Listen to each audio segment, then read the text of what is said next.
Bom dia, irmãos, a paz de Cristo para todos. Hoje vamos falar um pouco sobre a missão de Paulo em divulgar as boas novas. E em se tratando de Romanos, quando Paulo escreveu a carta a Romanos, ele não tinha ainda estado na cidade, mas já havia vindo trabalhando na proclamação do Evangelho ao redor ali de Jerusalém até o Lírico. Essa passagem está em Romanos 15, 19. Falando um pouco sobre essa importância de Paulo em divulgar as boas novas, vamos ler um pouco aqui da passagem que está em Romanos 1, 16 e 17, que explica assim: porque não me envergonho do Evangelho de Cristo, pois é o poder de Deus para a salvação de todo aquele que crê, primeiro do judeu e também do grego. Porque nele se descobre a justiça de Deus de fé em fé, como está escrito: mas o justo viverá da fé. A justiça pela fé. Paulo não se envergonhava porque pregava sobre as boas novas a respeito de Cristo, uma mensagem de salvação que tem o poder de transformar vidas e é destinada a todos sem exceção. Quando você sentir-se constrangido, lembre-se do significado das boas novas. Se fixar sua atenção somente em Deus e naquilo que Ele está fazendo, não em sua inaptidão, você não sentirá vergonha de anunciar o Evangelho. Às vezes a gente acha que não está preparado em divulgar a palavra de Deus, não nos achamos à altura de Paulo, por exemplo, para divulgar as boas novas. Mas basta o Espírito Santo, os irmãos, deixarem o Espírito Santo agir em nós, e nós podemos sim divulgar a palavra de Deus, testemunhar da fé, o que fez nos transformar no que somos hoje através do Evangelho. Porque o Evangelho foi anunciado primeiramente aos judeus. Por mais de 2000 anos, tinham a experiência como povo especial de Deus. Devido à aliança de Abraão com o Senhor, ele prometeu grandes bênçãos aos descendentes do patriarca. Vamos ler lá em Gênesis 12, de 1 a 3.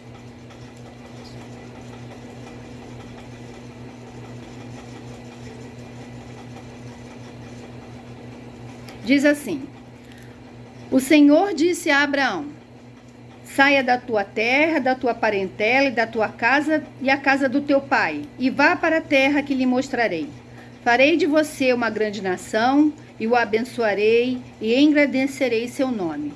Seja uma bênção. Abençoarei aquele que o abençoar, e amaldiçoarei aquele que o amaldiçoar. Em você serão benditas todas as famílias da terra. O Messias veio dos judeus em cumprimento da promessa a Abraão e porque Deus queria mostrar o seu amor e sua misericórdia a toda a humanidade. Deus não escolheu os judeus porque mereciam. Vamos ver em Deuteronômio.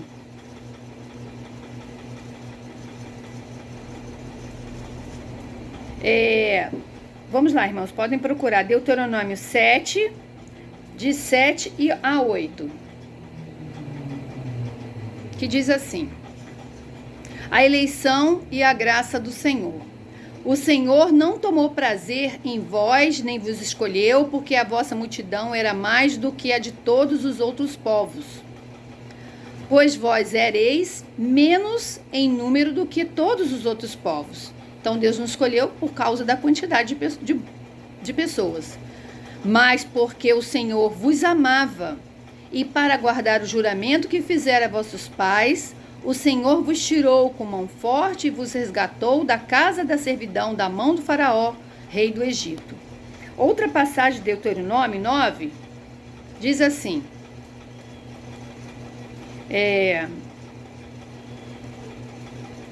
quando, pois, o Senhor teu Deus, ao lançar fora diante de ti, não fales no teu coração dizendo: por causa da minha justiça é que o Senhor me trouxe a esta terra para a possuir, porque pela impiedade dessas nações é que o Senhor os lança fora de diante de ti.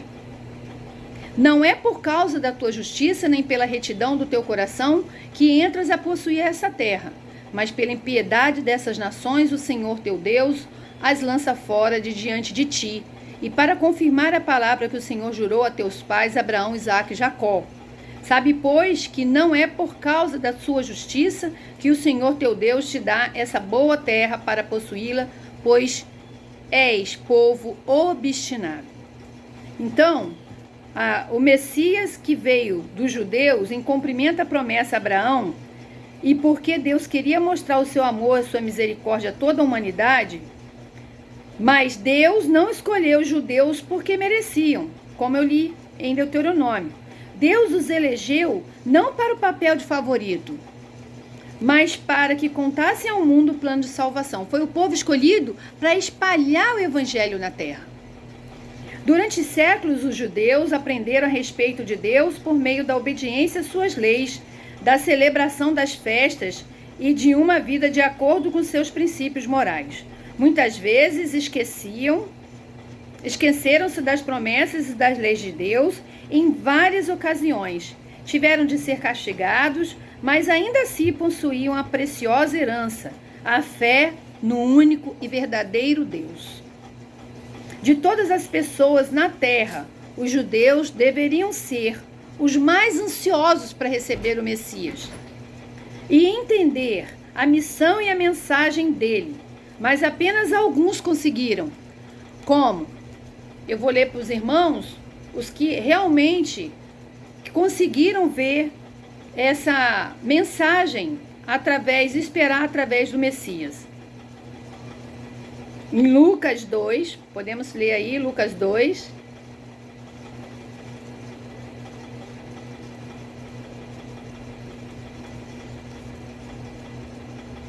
Vamos ver aqui alguns exemplos, né, de quem entendia a mensagem de salvação. Havia em Jerusalém um homem cujo nome era Simeão, e este homem era justo, temente a Deus, esperando a consolação de Israel, e o Espírito Santo estava sobre ele. E fora-lhe revelado pelo Espírito Santo que ele não morreria antes de ter visto a Cristo o Salvador. E pelo Espírito foi ao templo, e quando os pais trouxeram o menino Jesus para com ele procederem segundo o uso da lei, ele então o tomou nos seus braços e louvou a Deus e disse: Agora, Senhor, despedes em paz o teu servo, segundo a tua palavra, pois já os meus olhos viram a tua salvação, a qual tu preparaste perante a face de todos os povos, luz para iluminar as nações e para a glória do teu povo de Israel. E José e sua mãe se maravilharam das coisas que eles se diziam. E Simeão os abençoou e disse a Maria, sua mãe: Eis que este é posto para a queda e elevação de muitos em Israel, e para sinal que é contraditado. E uma espada transpassará também a tua própria alma, para que se manifestem os pensamentos de muitos corações. Em outro pedaço, diz assim, as profecias de Ana. E estava ali a profetisa Ana, filha de Fanuel, da tribo de Asser. Esta era já avançada em idade e tinha vivido com o marido 7 anos desde a sua virgindade. E era viúva de quase 84 anos e não se afastava do templo, servindo a Deus em jejuns e orações de dia e de noite. E sobrevindo na mesma hora, ela dava graças a Deus e falava dele a todos os que esperavam a redenção em Jerusalém. Olha só, esses aqui são 2 exemplos das pessoas que ansiava por receber o Messias, que cria na palavra de Deus. Os discípulos e o grande apóstolo Paulo foram um dos judeus fiéis que reconheceram em Jesus a mais preciosa dádiva de Deus à humanidade. Os judeus e os cristãos se opunham a religiões idólatras dos romanos, por isso até os oficiais romanos os confundiam. Também é possível que a igreja cristã em Roma fosse originalmente constituída por judeus que se converteram ao cristianismo durante a festa de Pentecostes em Atos 2:1. Podemos ver aqui em Atos 2:1.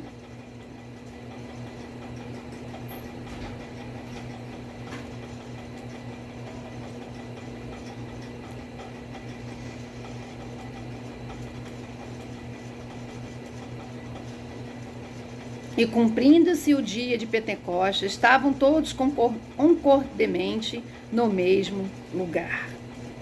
Essa passagem, então, ela faz nos lembrar o dia do derramamento do Espírito Santo. Entretanto, na ocasião em que Paulo escreveu sua carta aos Romanos, muitos gentios já haviam se juntado à igreja. O apóstolo percebeu que os judeus e os gentios precisavam conhecer a relação existente entre o judaísmo e o cristianismo, mostrando a eles como que Deus tinha o plano de salvação através de Cristo. As boas novas revelam como Deus foi justo em seu plano para nos salvar e como podemos estar prontos e adequados para a vida eterna. Ao confiar em Cristo, nosso relacionamento com Deus torna-se perfeito. Do começo ao fim das Escrituras, Deus declara que estamos bem com Ele por causa de nossa fé em Cristo e somente através dessa fé. E Paulo citou o texto em Abacuque 2:4. Talvez o profeta tenha entendido a ação de viver pela fé apenas no presente nesta vida. Abacuque.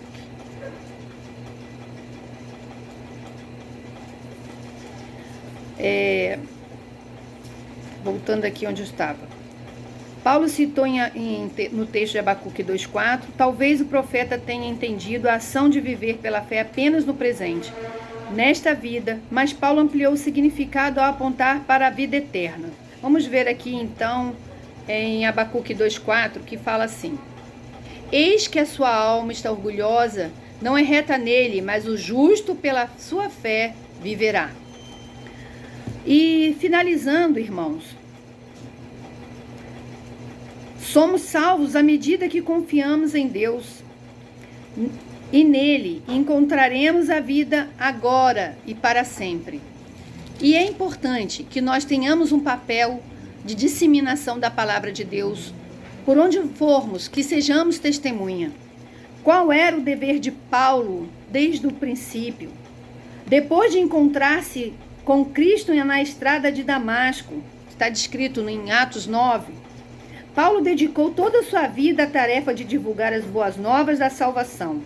Assim, a obrigação do apóstolo era para com os povos do mundo inteiro. E ele cumpriu-a a proclamar Cristo como Salvador às pessoas de todas as etnias, culturas e classes socioeconômicas, a todos os povos, judeus, gentios. Nós também temos a obrigação para com Cristo, porque Ele assumiu o castigo que merecíamos por nosso pecado. Embora não possamos retribuir tudo o que Jesus fez por nós, podemos demonstrar nossa gratidão com nosso amor pelos nossos semelhantes, semeando a palavra de Deus. E quando nós não pudermos ir, oremos, doemos, façamos a nossa parte, porque os missionários estão nos campos levando a palavra de salvação. Oremos sempre por eles, para que eles possam sentir o vigor do Espírito Santo na vida deles e que eles possam fazer o ID. E nós também, na medida em que pudermos, divulgar a palavra de Deus, que não precisamos ficar constrangidos e sim colocar diante de Deus a nossa fé. Um bom domingo.